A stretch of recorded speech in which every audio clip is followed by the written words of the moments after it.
Salut. Ici l'équipe du GEDAM. Avec l'équipe, on s'est dit que ce serait cool de vous embarquer avec nous pour vous montrer notre quotidien, ce qu'on fait, où on habite. Donc c'est parti.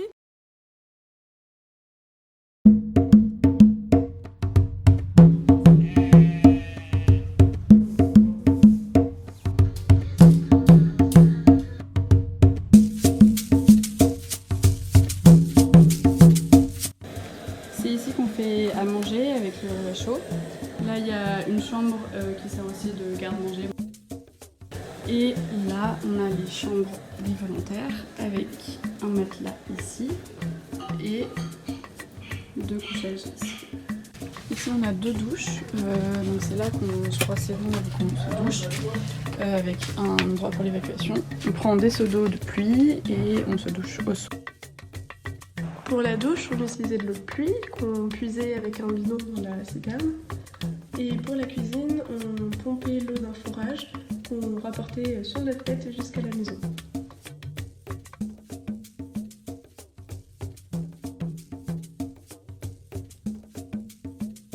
Et enfin, pour l'eau potable, c'était des petits sachets en plastique qu'il fallait craquer avec les dents pour boire de l'eau. Direction les toilettes. Donc ici, il y a les toilettes, c'est un des endroits où on a le plus de mal à s'adapter. Quand on arrivait, il y avait plein de cafards partout. En fait, c'est juste ça, avec un trou, plein de mouches. Et voilà ce qu'on voit quand on ouvre la porte. Atelier vaisselle.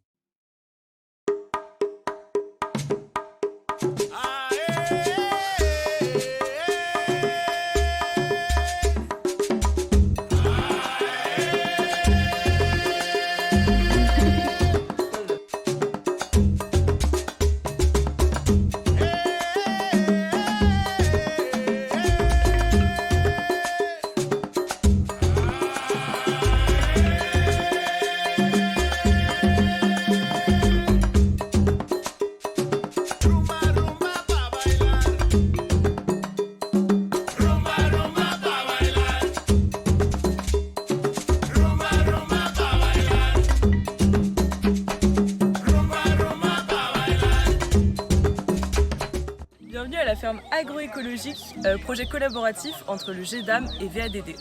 Donc ensemble on va faire un petit tour de la ferme. Alors ici on a des aubergines, des courgettes, du piment, du maïs, des cacahuètes, enfin on a plein de choses. Du coup c'est parti!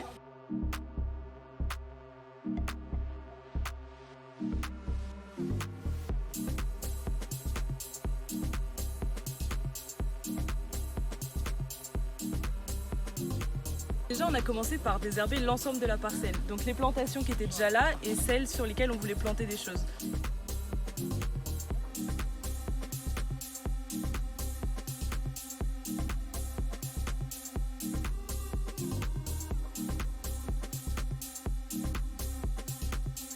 Et donc c'est ça qui nous a permis ici de planter toutes les cacahuètes. Donc pour la plantation des cacahuètes, donc on a fait des trous avec les bâtons en ligne et dans chaque trou on a placé 2 graines qu'on a ensuite recouvertes de terre et au bout d'une semaine on obtient tout ça.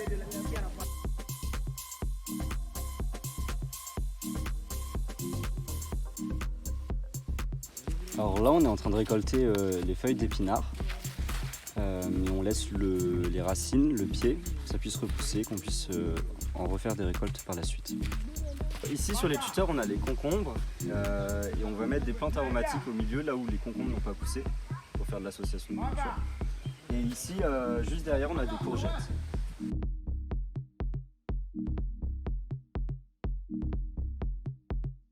On trouve beaucoup d'insectes comme ça qui mangent les feuilles de concombre. Donc pour éviter ça, on a planté de la menthe juste ici au milieu des concombres. Et on va aussi essayer de mettre du purin de Nîmes qui fonctionne comme insecticide. Le macérage des feuilles de Nîmes. Et on vient de couper des feuilles de Nîmes et on est en train d'enlever les feuilles sur les branches.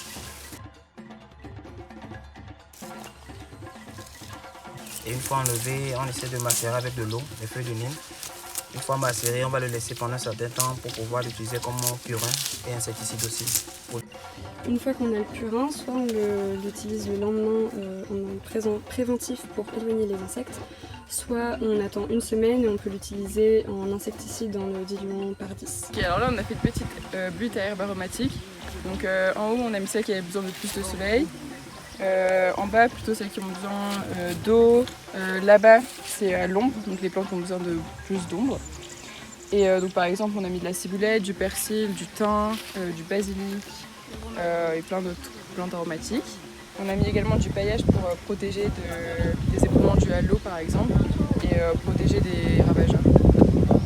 On a aussi ramené des semences françaises comme les fraises et les framboises qu'on ne retrouve pas au Togo et qu'on va essayer de cultiver ici. Donc là on a des fraises et là-bas on a ramené plein d'herbes aromatiques et des concombres. Ici on a une citerne qui récupère l'eau de pluie pour arroser le champ et le GEDAM va financer sa surélévation pour qu'il y ait plus de pression et que les femmes puissent arroser plus efficacement.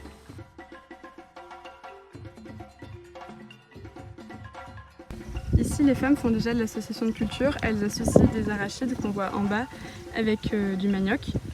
Donc les arachides ce sont des légumineuses qui apportent de l'azote au sol et le manioc permet d'apporter de l'ombre aux arachides. Le manioc il pousse plus en hauteur alors que les arachides elles couvrent le sol, donc ça fait une association qui fonctionne très bien et qu'on voit régulièrement ici. Au niveau de certaines planches, on retrouve du vétiver qui attire les termites hors des planches pour les attirer là. Et ça sert aussi pour faire le paillage. Quand ça sèche, ça donne ça. On retrouve 2 papayers sur la parcelle. Donc ici, on voit les papayes et les feuilles, elles permettent non seulement d'apporter de l'ombre, mais quand on les récupère, on peut aussi faire du purin qui sert d'insecticide, comme les feuilles de nîmes. C'est pas encore mis en place sur notre parcelle, mais les femmes elles font aussi une autre type d'association. C'est le maïs avec le manioc et les haricots. Donc les haricots, encore une fois, ce sont des légumineuses, donc elles apportent de l'azote. Et le manioc, vu que ça fait des tubercules, ça permet de restructurer le sol.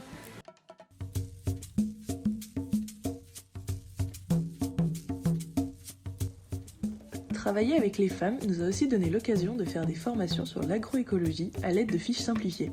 Car oui, nous ne parlions pas tous la même langue, mais heureusement, les étudiants togolais étaient là pour traduire et faciliter ces échanges, grâce auxquels nous avons tous appris les uns des autres.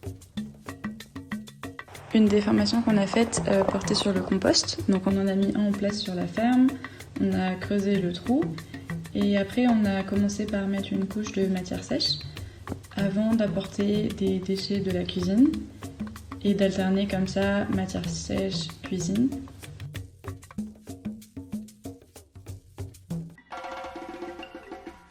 On a donné des petits cours aux enfants dans lesquels on leur a appris les bases de l'agriculture, comment une plante pousse et de ce dont elle a besoin, et ils sont repartis tout contents avec une petite graine dans leur peau.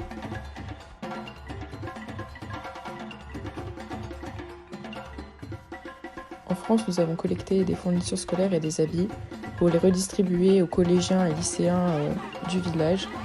Donc comme vous pouvez le voir, ils sont repartis avec des cahiers et des stylos pour les cours.